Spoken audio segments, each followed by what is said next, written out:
हिंदुस्तानियों ने लगभग 250 सालों तक अंग्रेजों की गुलामी की और अमानवीय जुल्मों को सहा और अंग्रेजों के अत्याचार से लगातार लड़ते हुए न जाने कितने बच्चे, बूढ़े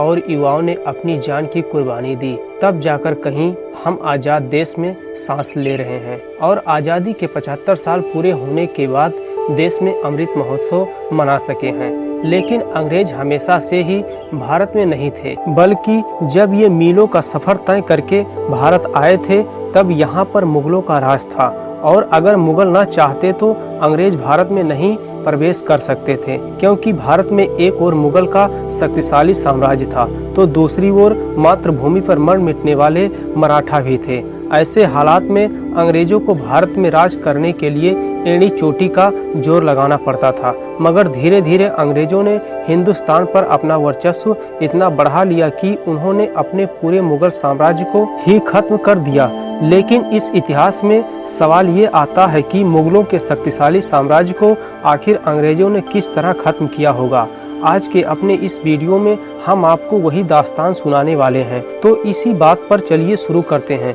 इतिहास के युग के नए अध्याय को इतिहास बताता है कि 16वीं सदी के अंत में भारत इतना संपन्न था कि पूरी दुनिया में जितना उत्पादन होता था उसका लगभग 1/4 हिस्सा केवल भारत में ही उगता था और यही वजह थी कि भारत उस समय सोने की चिड़िया कहलाता था और पूरी दुनिया की नज़र इसी सोने की चिड़िया पर टिकी हुई थी। ऐसे में भला अंग्रेज कहाँ पीछे रहते। उस समय हिंदुस्तान में दिल्ली पर सम्राट अकबर का राज था और ऐसा माना जाता है कि अकबर अपने दौर के सबसे ज्यादा दौलतमंद बादशाह थे। लेकिन उसी समय ब्रिटेन में भी गृह युद्ध की स्थिति बन गई थी और उस समय महारानी एलिजाबेथ प्रथम की शासनकाल में अधिकांश अर्थव्यवस्था कृषि पर ही निर्भर करती थी। अफसोस, आपसी गृह युद्ध के चलते ब्रिटेन वैश्विक स्तर पर केवल 3 से 4% उत्पादन ही कर पा रहा था और इसी दौरान पुर्तगाली और स्पेन ब्रिटेन को पीछे छोड़कर उनके मुकाबले अपने काफी ज्यादा तरक्की कर रहे थे।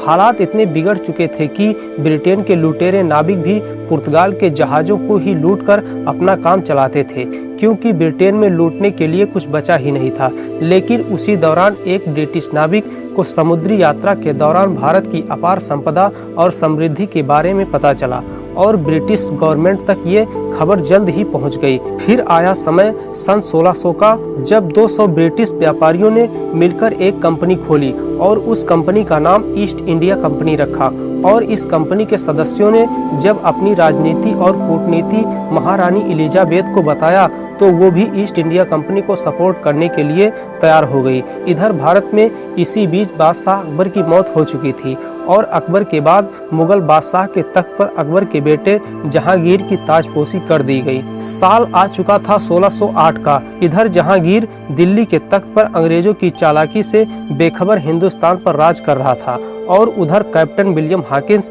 समुद्री रास्ते से गुजरात के सूरत में अपने कुछ व्यापारी जहाजों के साथ प्रवेश कर चुका था। बस उसकी आगमन के साथ ही भारत पर ऐसी काली छाया मंडराने लगी कि जिसने भारत को ऐसा काला इतिहास दिया जो सृष्टि के अंत तक भुलाया नहीं जा सकेगा। अंग्रेजों ने भारत में आते ही ईस्ट इंडिया कंपनी स्थापित की घोषणा कर दी गई और अपने इसी प्रस्ताव के सामने साथ काफी बेस्ट कीमती उपहारों को लेकर कैप्टन विलियम हॉकिंस अपने कुछ साथियों के साथ जहांगीर के दरबार में पहुंचते हैं। बादशाह जहांगीर उस समय तो डच और पुर्तगालियों के दबाव के कारण इस प्रस्ताव को ठुकरा दिया, पर अंग्रेज भी कहां पीछे रहने वाले थे। वो लगातार इस व्यापारिक समझौते के साथ नई प्रॉफिटेबल टीम जोड़ते हुए बार बार जहांगीर के पास जाते रहे और अंततः कुछ समय बाद ही जहांगीर ने इस प्रस्ताव पर हस्ताक्षर करके अंग्रेजों को व्यापार करने की मंजूरी दे दी और ये मंजूरी मिलते ही अंग्रेजों ने पटना, सूरत और चेन्नई में अपनी फैक्ट्रियों को स्थापित करके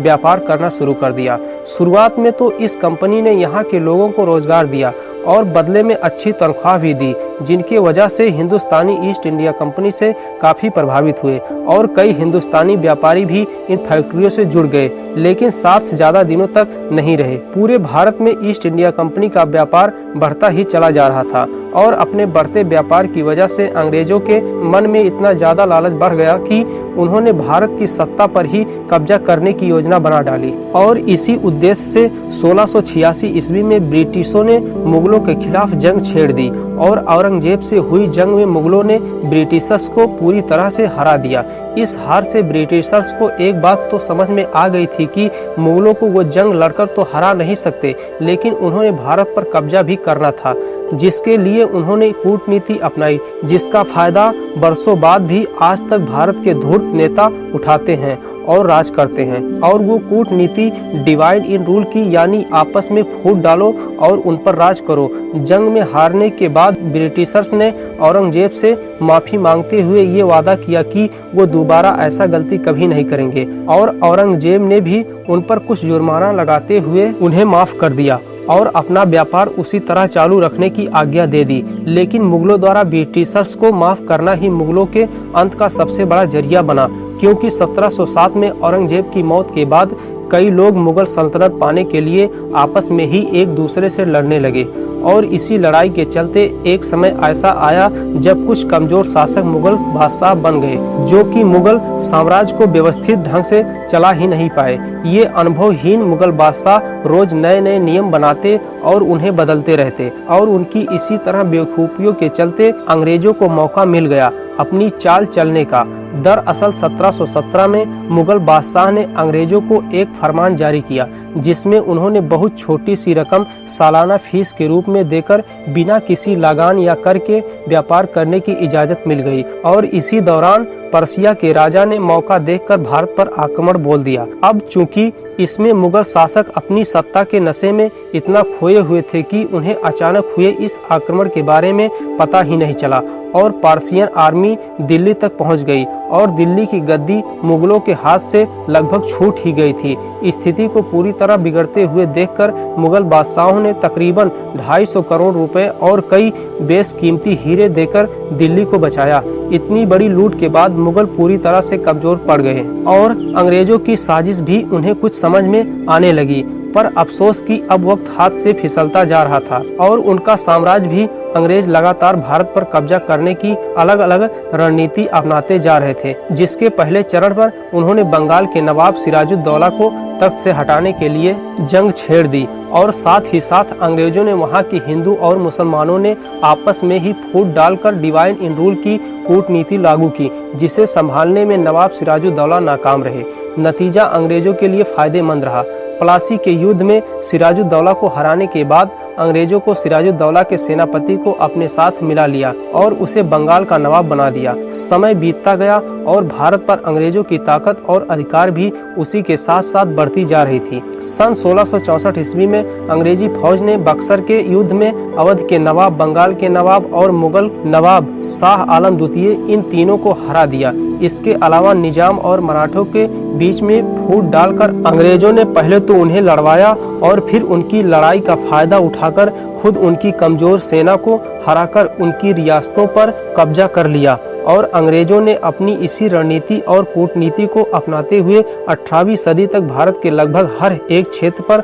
अपना संपूर्ण कब्जा जमा लिया, जिसके बाद उन्होंने व्यापार और अपने अधिकार क्षेत्र की अन्य कई चीजों पर अपनी मनमर्जी टैक्स लगाकर भी काफी कमाई करने और भारत को अंदर तक लूट लिया। भारतीयों को अपने साथ शामिल करना था और उन्होंने बड़े जमींदारों को अपने साथ मिला लिया था, जिनसे उन्हें आगे चलकर काफी फायदा हो सकता था। यूं तो अंग्रेजों ने भारत में कुछ बहुत अच्छे काम भी किए, जैसे कि एजुकेशन पॉलिसी लागू करना, रोड कंस्ट्रक्शन, रेलवे वगैरह बनाना, जिस वजह से कई समाज सुधारक अंग्रेजों से प्रभावित हुए और उनका साथ देने लगे। मगर यही विश्वासघात की वजह भी थी कि 1857 की स्वतंत्रता क्रांति के दौरान कई बड़े जमींदार और समाज सुधारक अंग्रेजों के साथ हो गए थे, जिसकी वजह से आगे चलकर अंग्रेजों को भारत पर जीत हासिल करने में मदद मिली। भारत पर जीत के साथ ही मुगल साम्राज्य के आखिरी बादशाह बहादुर शाह जफर को अंग्रेजों ने अपना बंदी बनाकर रंगून के जेल में भेज दिया